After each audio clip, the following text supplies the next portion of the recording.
What's up, everyone? Today we got two ratchets here that we're gonna take apart, and we're gonna check to see the insides of them, see what's going on. So what I got here is an old school Craftsman, made in the USA, 1/2-inch drive ratchet. Now I've owned this ratchet for, I don't know, at least 15 years. I've used it a lot. And we also got the Pittsburgh Pro composite ratchet from Harbor Freight. This is a 3/8 drive. So I'm going to take both of these ratchets apart. We're going to check out the internals. We're going to see how well these ratchets are built. So let's start. First things first, we have a snap ring inside the Craftsman. So we're going to have to take the snap ring out. So I have some snap ring pliers here. So we're going to pop the snap ring. That's why they call it a snap ring, because they snap. And that's all that's holding this Craftsman ratchet together, is that snap ring. That is all. Now, I got some grit and dirt in mine. I'm going to give it a quick wipe while we're at it. As you can see, and I said before, I've used this ratchet a whole bunch. This came out of the toolbox that I keep in the trunk of my car. All right. So this is the cover plate on the front, and this is the drive mechanism and the geared section here. Now, when you actually use a ratchet and you hear the click click click, what you're hearing is this pole mechanism hitting these teeth. And as you turn it, click, click, click, and then when you're ready to engage, you turn it and it locks. Click, click, click, turn it at and then you use it and it locks. So this is a pretty nice looking part we got here. I'm going to check to see if this is hardened. So what I got is a file.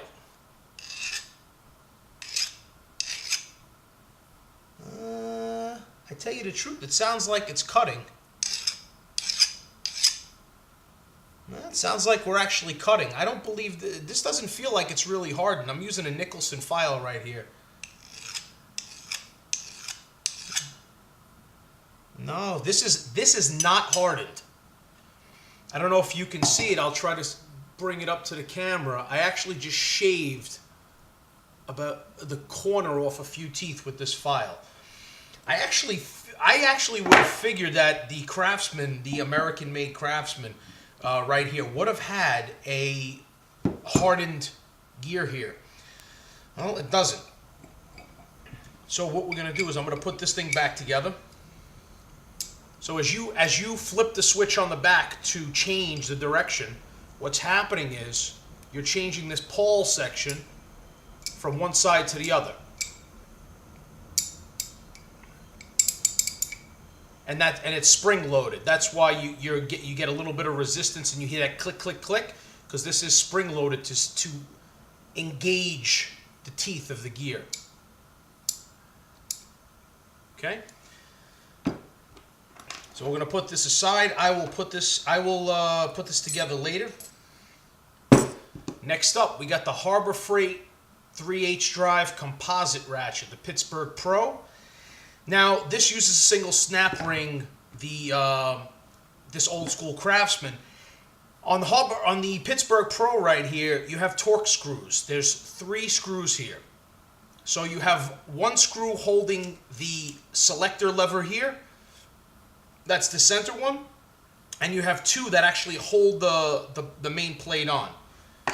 So I have a little screwdriver here with a Torx bit inside of it. I believe this Torx bit is a T9. So first things first, I'm going to remove. I'm holding the selector here while I unscrew it. Okay, I'm going to use my little magnetic parts tray. And now that we disconnected the lever, we'll take out the 2 back screws which actually hold the head together of the ratchet. So that's one. I loosened it up. Okay. Okay, so those screws come out. Now, just to show you something, and this is nice to see that they're paying attention to a little bit of detail. It looks like there's a red Loctite on these screws. So far, that's a good sign. Now this, after we open it up, this is the mechanism in which we see. So these are the two poles, and this is the geared section that ride on the poles so that you have the ratcheting action. Now the Craftsman is a coarse, it's a coarse tooth, which means there's less teeth on the actual gear. So it takes more degrees of turn to get to the next click, where this is a fine tooth, so there's a lot more teeth on the gearing here, which allows you to engage with less movement the next tooth. So when you're actually using the ratchet and you've got to click, you're not going click, you're not moving the handle so much. Sometimes you're using these in a tight space and you can't, you don't have the room to get to the next click. So we're going to take this apart now. I'm going to pull out the gear. This is the gear assembly. Okay, this is the release button.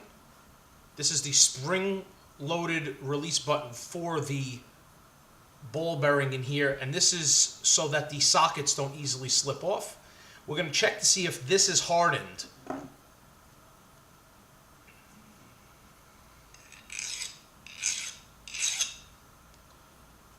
Okay, this is not hardened either.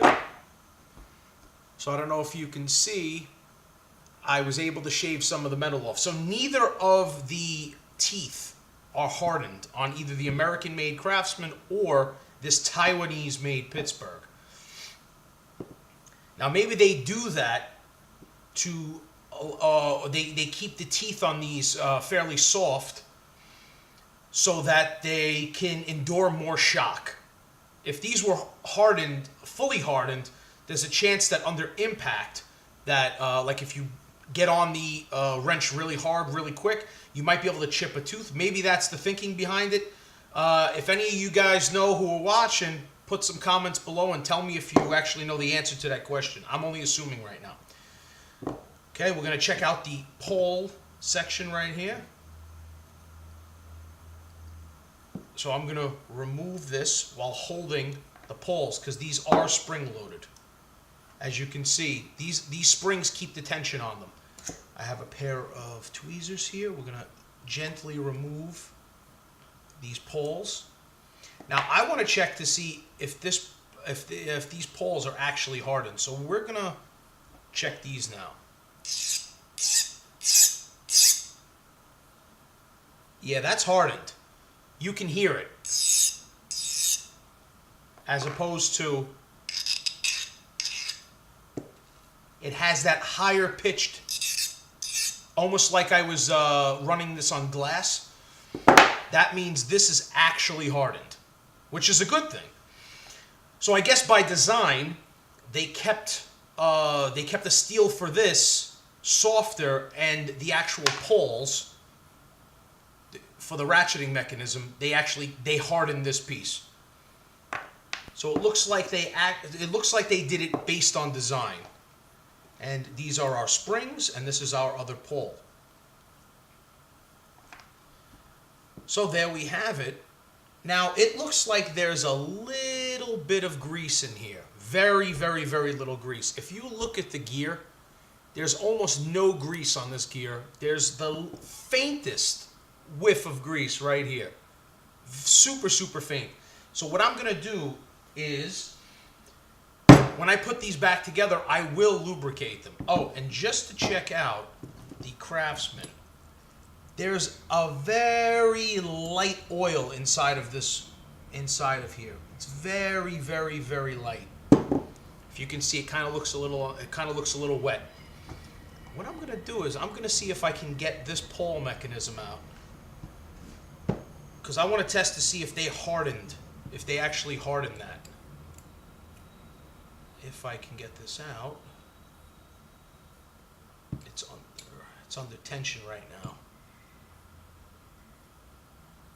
It's under tension right now. I don't think I'm going to be able to get this out easily. Let me try to remove. Yeah, it's under tension now, and it's going to be a little bit hard to get to. So what I'm going to do is I'm going to try to hit it from in here, just to make it easier for me.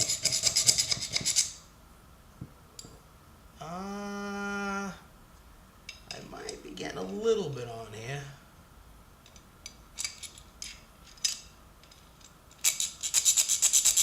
No, this pole, I'm getting a little bit. I'm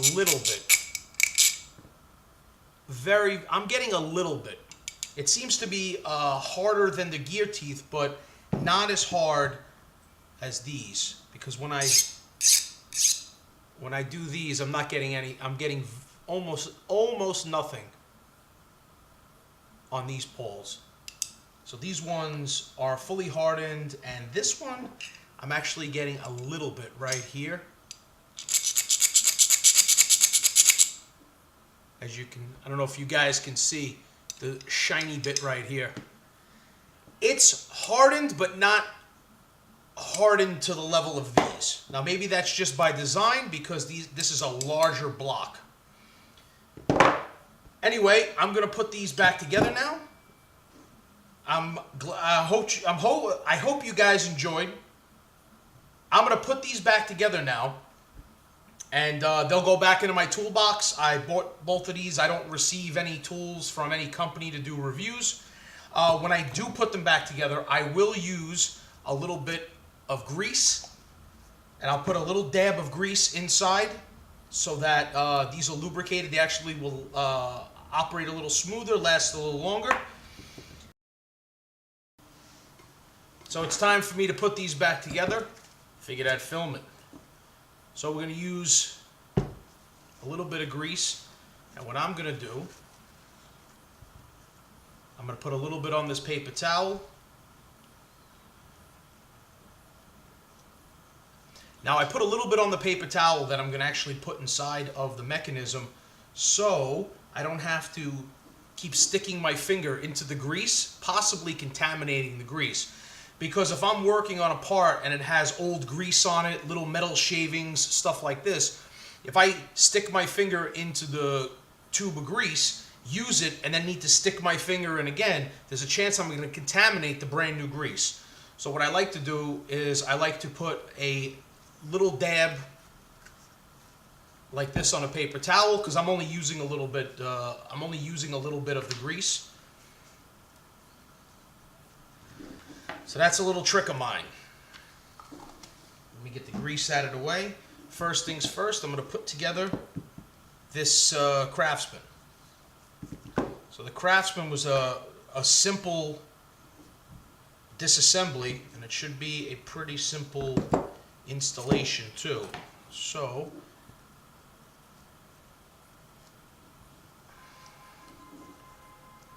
a little dab will do you. Okay.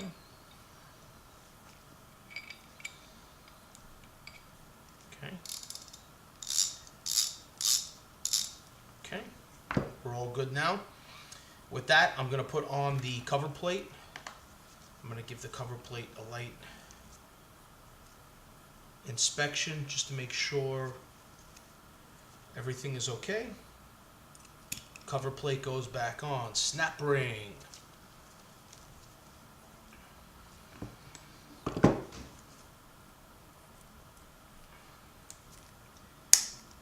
Got to be careful with these snap rings.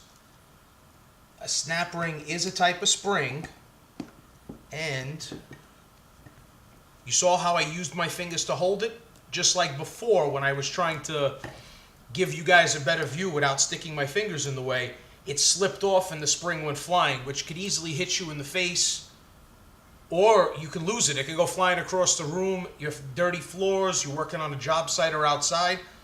Now you lost your snap ring over here. You're in trouble. Can't put your ratchet back together. Or if you're working on your ratchet on your bench, who wants to dig for it on the floor? So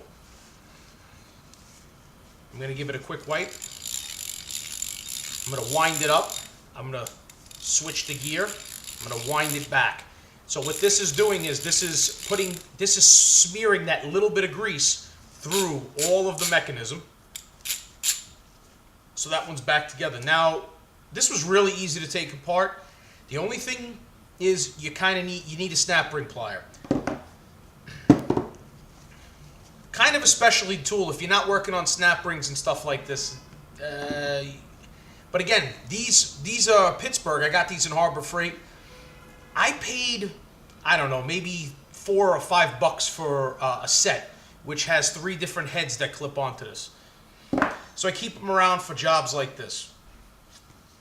Okay, so what we got here, I'm going to check to make sure that everything is okay. We don't have any shavings inside of here, bits of metal, grit, dirt, because I don't want to put this back together and then hear a crunching sound, have to rip it back apart or scratch up and score the inside. As you can see, it's nice and clean. Now, these poles are marked left and right. Okay, so we got to make sure we put them back in the right orientation. And if you can see on the bottom right here, there's a little post on the bottom, and that is going to go inside and lock into here. And that's what these are going to ride on when we use the selector. So, what we're going to do, see if I can do this while still on camera. So I have the left pole right here, okay, and I'm going to put this in like such. This might be a little bit hard to do on camera because I want to make sure you guys see what I'm doing. The only thing is I might actually have to come over the top, but I'll try to do the best I can while filming.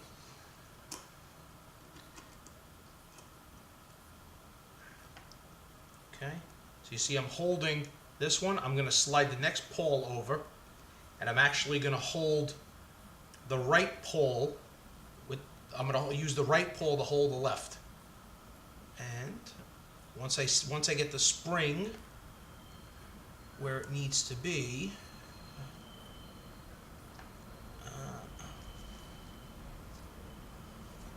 let me see if I can get this.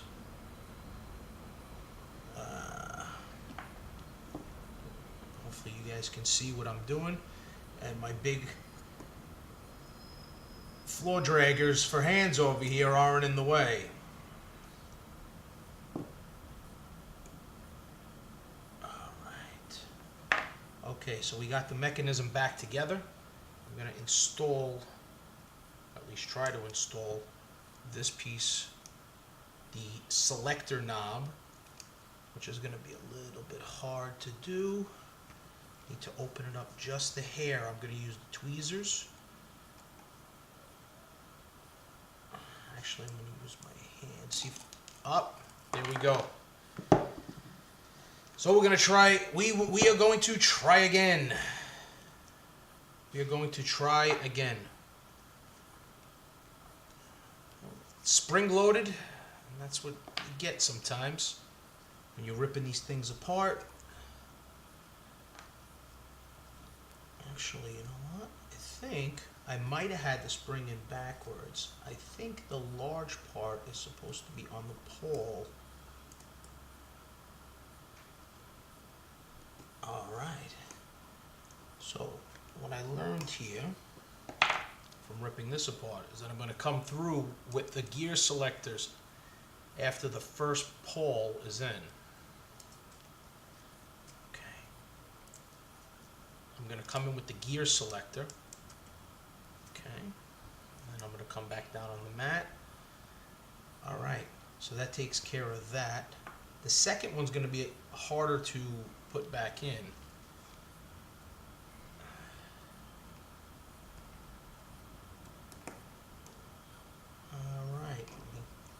So what I did was I nudged the gear selector over just a hair. And let me see if I can compress the spring. Fully compress the spring. Actually, to tell you the truth, I believe I have the spring set backwards. I was correct the first time around. So what I'm doing is I'm using the tweezers to compress the spring, that I can get the spring inside there afterwards. Okay, gonna get the next one. Compress the spring with our tweezers, and see if I can use this snap ring, this little snap ring plier as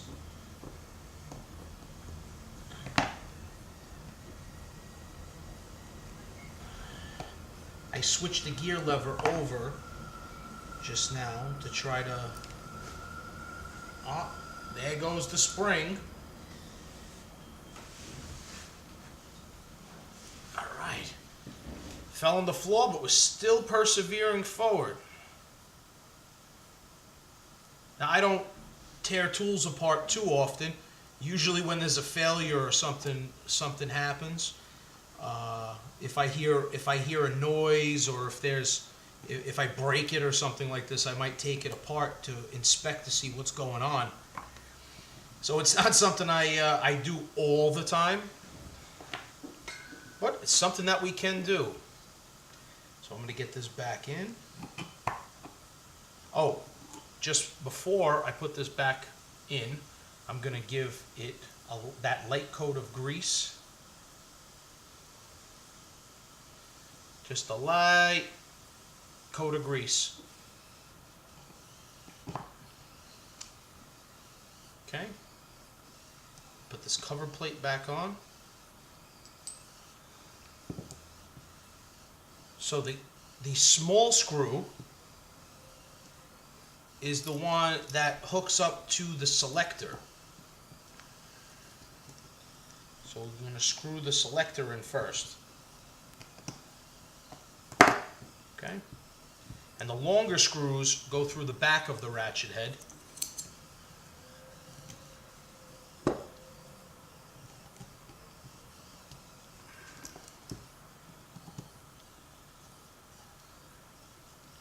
You guys can see what I'm doing. It's always harder to do these sort of things when you're filming, because I have to be cognitive that the focus of the camera and what is easiest for me to see might not be what's easy for you guys to see. So I'm going to double check to make sure everything is nice and tight, and it is.